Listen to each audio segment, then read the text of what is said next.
morning, everyone. Everyone is attending with us here today in person and virtually. And I do apologize for the people in the back. It's not a pretty sight. Sorry. I'd like to welcome our esteemed panelists today, Dr. Jörg Dreger, the executive board member of Bertelsmann Foundation in Germany, and also virtually, unfortunate he could not be with us today, Mr. Asif Saleh, who is the executive director of BRAC organization in Bangladesh. Welcome, both of you. Thank you. Mr. Thank you Asif, so much. how are you? We missed you today. I'm It's good. unfortunate. I wish I was there, but unfortunately, God had other plans. But We'll make great to be do. here, Richard. We'll make do. Yeah. Thank you very much for joining us. Thank you. Thank you. Thanks for having me. So it's needless to say that both of you have amazing list of milestones and achievements, especially when it comes to the educational sector and education ecosystem. And the more I read about you both, the more I discovered that you actually were directly and indirectly involved in both ends of the spectrum, private and public. And this is very interesting because today's session, as you know, is about the private-public partnerships. And having said that, I also want to highlight that obviously the pandemic will be the core of our discussion as any other discussion that's happening in the summit here, not only because the pandemic caused a major disruption in the educational ecosystem, but also it uncovered a lot of opportunities, and this is what we're going to tap into a little bit today. It's worth mentioning that, due to the pandemic, 2/3 of the lower income and the low to medium income countries have massively cut their budgets when it comes to educational support and educational services. This is when the low-cost private education can expand both effectiveness, efficiency, and also quality and access in education where public provision is insufficient. Now, when it comes to our topic today, which is the public-private partnerships, with you both also have experienced and directly and indirectly in many ways. Where do you think that the PPP stands in this equation? In other words, how can the PPP support access and bridging the gap between the low-cost private education and the insufficient educational system in public services? Dr. Jorg, if we can start with you. Yeah, good morning. First of all, the PPP or the private side should not just fill the gap the public side left behind. And I can say that, from having worked on the private side or worked from the public side, you approach private initiatives and say, government cut spending, do you want to fill in? And the answer will be no. Mm-hmm. So, there got to be some extra, some additional that the private money and the private initiative can achieve. And, one of the good examples now, in the pandemic or post-pandemic that I can see is that, all the ed tech, the education technology developed at high cost in those countries that have extensive and expensive education systems can scale into the poorer countries at virtually no cost.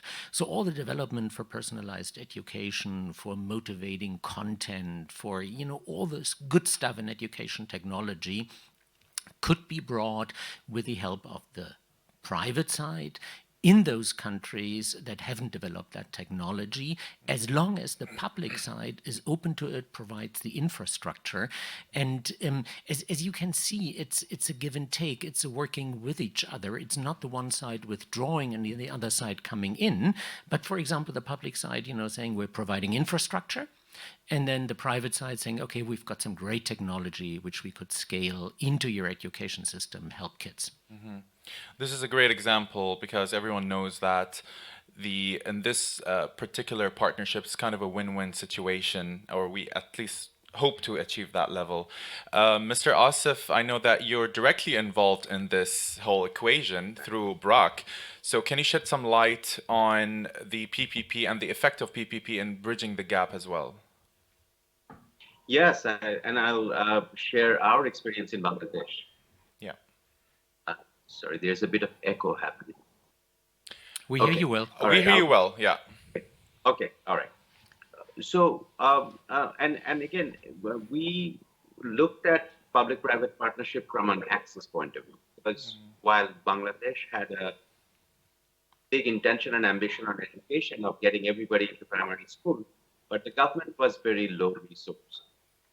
So that meant that other people had to step in, other organizations had to step in, because we know that education can't wait. And we started with 22 schools in remote areas, and also looking at areas where there are majority of students are out of school. And then over time, we looked at every single reason why parents were not sending their kids to school and tried to address that in our model. So, we heard from them that they needed flexible timing. They were afraid in terms of road safety, so they needed something which was close to their homes because public schools were too far away. We created this unique one room, 30 children model where parents and the teachers were conversing all every month, at least once a week. And it was a very flexible model with a local community, sort of a housewife, was there who was being trained as a teacher. And remember, one of our major focus was getting girls' education. So parents had to feel safe about their children going to school, their daughters going to school.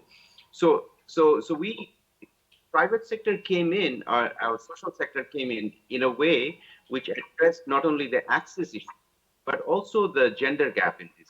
So addressing very practical things. So I agree that it's not just about access, but then you bring in a lot of other social innovation that then the government can actually learn from over that. So this area, just give you an evolving how it evolved. So we started with 22 schools, then we gradually scaled up, and at one point we were running 64,000 schools in Bangladesh. And now, but then over the years, the government built the public schools, and then we started scaling it down. And now we run about 10,000 schools. And we are getting into other models where government is not there, right? For example, the early childhood development, the pre-primary schools. These are for communities which are not used to getting these kinds of education. Right. And now government is starting to finance some of these work as well. So this is an evolving nature. Yeah. Okay. Um, Dr. York, I remember when we discussed briefly earlier, you said something very interesting about this, the PPP model and this bridging of the gap and this collaboration between private and public. It has that entrepreneurial flair to it that it brings to the table. Can you just elaborate on that? Because I really enjoyed that point when you explained it. Yeah, and it connects to what Asif just said. In the government, you often, having worked for the government, I can say that you often find people that try to stick to cost structures. What I mean, they've got a fixed budget, and their goal is to keep cost as low as possible to stay within the budget. Yeah. On the private side, you think in revenue, in new markets, in scaling up, in growth. And it's that entrepreneurial spirit that the public side often lacks. And, trying to, improve an education system to scale up, it's not sticking within your cost budget, but it's, increasing, your impact. It's about growth. It's about reaching more kids. It's about reaching more schools. And that's this entrepreneurial spirit you find more on the private side. And the great value I found in PPP was that this entrepreneurial spirit entered the somewhat governmental world. The schools, the universities, and, people were trying to be competitive in a good way, to compete for, the quality of the product, or maybe for a fair tuition, or something that it really created a value for everybody involved. And it's that entrepreneurial spirit where sometimes, the governmental institutions lack off a bit, Yeah. and where the private side and the public-private partnership kind of injects it into the system. And if done well, it remains there. And then, as Asif just said, you can withdraw and the government takes over, but you injected that positive spirit of being your own entrepreneur in your school, in your university, in your institution. So it's a great exchange of experiences and definitely the entrepreneurial side. As, for example, in Injaz Qatar, and we are right in the middle of this whole bridging of the gap, I call it, the public and private, we actually see the effect of the entrepreneurial spirit and how it helps solves problems. And that's why I really liked your point, and the way you put it makes total sense. And on the other side, to generate a feeling of what impact really means on the private side. Yeah. You know, many people in government have a very good feeling of what is good for society, what creates impact, and what is understood by the general population. Yeah. And not everybody on the private side has that feeling when they enter a field like education. And Yes. that's where their profit is, you know, understanding true impact, and on the other hand, true entrepreneurial spirit. And then you put those two things together and you can create great things. Yeah. I Yeah. think. And Yeah. Go ahead. Yeah. one just to add. I mean, Please. such an important point, because one of the reasons I think we could do what we do because we didn't have the profit motivation at this point, right? Right. So, but it is very important at the same time to have sustainable sort of impact.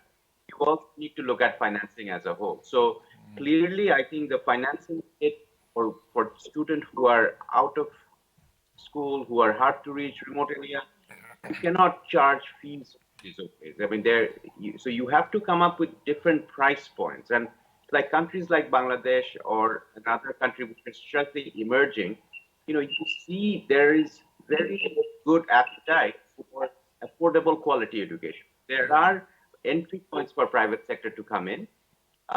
You can also come up with mechanisms where, you know, government sponsors some of the work, subsidizes some of the work, and you come up with some kind of impact bond or per se results identified at what we measure as a success.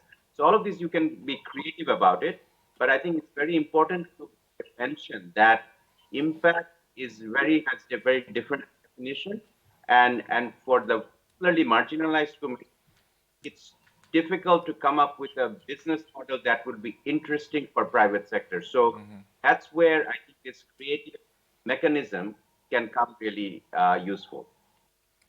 I think you both mentioned the word impact a lot. And having said that, efficiency also is a key factor in these, partnerships.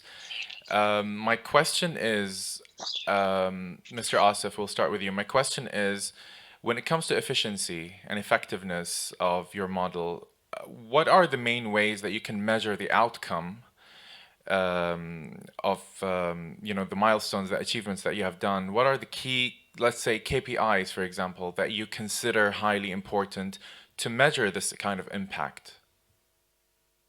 Absolutely. I mean, I think in our organization, what we say is that small is beautiful, but large is necessary. Yeah. In our countries like ours, scale is very important, and when you have scale, you also have efficiency in terms of cost. But the first thing we look at is obviously the learning outcome, right? So this whole notion that quality education cannot be provided at low cost for poor and marginalized children, we kind of try to challenge that we invested heavily initially on designing a curriculum, moving away from rote-based learning to much more engaging pedagogy. But then our innovation went into how do you deliver that at low cost, Yeah. using the social capital, bringing in the community in this whole process. So we looked at learning outcome. We also looked at cost. For example, in the early 90s, when we started, our cost per student at that time was $15 to about $20 in a prac school, compared to a national school which has $30. Right now, our cost is about $90, where in a government primary school it's about $249. So that's one way to look at from an efficiency perspective, cost-wise. But also, in general, these are what we work with is children who have dropped out school. Right? So they need additional hand-holding. But we also look at our own learning outcomes. We also look at they have to take a national exam at the end of the 4-year intervention. We do the 5-year curriculum in 4 years, and historically they have done better than the government schools as well. So I think that's some areas, but at the same time, we look at some of the softer things like how engaged the student is, the attrition rate, and over time how they're doing as a whole in terms of learning. Okay. Yeah, that makes sense. Dr. York, one of the great examples that you've mentioned before is a story about certain milestone that you've achieved in the Philippines, and you called it the triple win. Can you just give us that example and just tell us more about it? I can, but I'd like to connect to what Asif said in your question before, and then I come back Yes. to the triple Go win. ahead. Because, in continental Europe, we have a public-private partnership model, or we have had it for a couple of 100 years. It's Yeah. our vocational training. And it involves the private side and the government, the state side. And our KPI is actually a job in the end. All right. So, it really is about employability, because we found out there is no employability without employers. So if you don't take the employers into your education system, you never, really train to the standards that are needed in the job market. So there is a very simple KPI: is it's not the degree of a school, it's whether you have a job afterwards. And it was that idea of a strong vocational training that we tried to bring into countries like the Philippines with this triple win model, because we had several challenges. The one challenge was in the medical field in continental Europe, we have an enormous shortage of medical personnel. So we needed to recruit them somewhere in the world. Then we had our vocational training that we wanted to, in a way, export, and we wanted to make sure that everybody would profit. The home country, like the Philippines, the receiving country, like Germany, and as the third person, the individual. Yeah. And so what we did is we said, okay, we run, according to German standards, a medical training nurse program in the Philippines. And then some people will afterwards come to Germany and some will remain in the Philippines. So there's something in for the Philippines, well-educated medical personnel. There's something in for Germany or France or other countries, trained medical personnel to help our shortage. And there is in something for the individual getting a good training for free, with employer involvement again, because it's a public-private partnership between hospital chains in Germany and the government of the Philippines. So there is a private side saying we're helping the education and we're taking on the people in the job later. And there is a government side saying, we're going to pay for it, we're going to do it in the Philippines, we're going to do language testing and so on. So there are really models in public-private partnership that benefit, more than just one side. And you beforehand said it's a win-win. Yeah. And now I'm saying it's a triple win, yeah. because it's really two countries involved and the individual. Yeah. Um, By the way, the Canadians are great in doing that as well, with the Philippines and Canada, very established medical programs. That's where we got the idea from, and we just enlarged it to this triple win idea, saying, we got to leave some people in the Philippines, or we're doing that for the construction industry with Africa as well, exploring those triple win apprenticeship partnerships. so in different industries. Different not industries. Not just the educational. Well, nursing and construction. Okay. And we're again, training people in construction as a construction worker in some African countries, offering them then jobs in Germany, but making sure some remain in the country and get an opportunity there. This is like the new generation of the PPP model, and you've reached a triple win model here. So this is great. One of the important things that definitely we need to touch on is basically the edtech aspect that you mentioned before. Obviously, as we all know, the pandemic has changed massively the whole landscape of the educational ecosystem. We had to adapt quickly and fast, and edtech became a necessity, not a luxury. So, having this thought in mind, where do you think this is going to take us post pandemic? I don't know when it's post-pandemic. Honestly, I've kind of given up. But where do you think this is going to take us? The effect of edtech in education today, especially when it comes to lower income and low to medium income countries. Mr. Asif, we can start with you. Okay, I'll be a bit provocative here. Please do. So, I mean, when it comes to delivery of education at low resource setting, I think the pandemic has showed that it does not bridge the gap. It actually increases the inequity, bringing in technology simply because we don't have the sort of the bandwidth, the connectivity, the affordability of internet, and also access to devices. So that these are huge challenges. But having said that, I would say that there are very good entry points for large-scale implementers, including the government, to use technology, and that would look at monitoring, measuring learning outcomes, looking at overall as a whole the administration of education delivery services. Very, very important. Our learning has been that we have, during this pandemic, when we had 16 months of school closure, we had to be creative about it. We used a low-tech approach, so, for example, conference call facilities on a feature phone. So that connected the teacher with a clustered learning group of 4 students who lived in a very closed vicinity.